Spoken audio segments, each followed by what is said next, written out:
एक बार गौतम बुद्ध से उनके एक शिष्य ने पूछा कि गुरुदेव, कृपया हमें बताइए कि कर्म क्या है। गौतम बुद्ध ने अपने शिष्य से कहा कि कर्म को समझाने के लिए मैं तुम्हें एक कहानी सुनाता हूँ। एक बार एक राजा अपने मंत्री के साथ घोड़े पर बैठकर राज्य का भ्रमण कर रहे थे। राजा चारों तरफ भ्रमण करने के बाद एक दुकान के सामने आकर रुक जाता है। राजा रुकने के बाद अपने मंत्री से कहता है कि कल मैं इस दुकानदार को फांसी की सज़ा सुना दूंगा। इससे पहले कि मंत्री राजा से इसका कारण पूछ पाते, तभी राजा आगे बढ़ जाता है।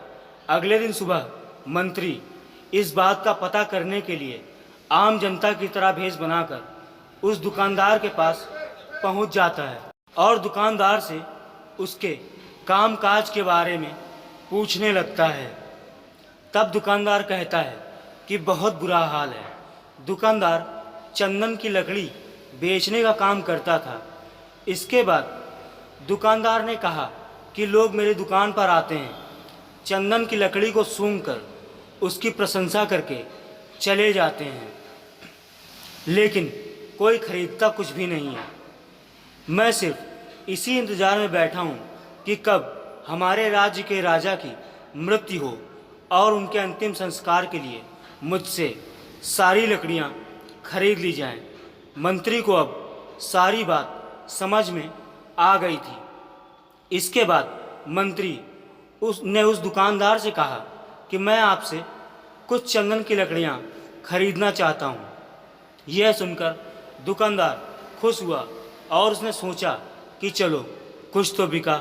उसने चंदन की लकड़ियों को कागज में लपेटकर मंत्री को दे दिया। मंत्री ने अगले दिन सुबह लकड़ी ले जाकर राजा के पास पहुंचा और राजा से कहा कि महाराज, उस दुकानदार ने आपके लिए तोहफे में चंदन की लकड़ी भेजी है।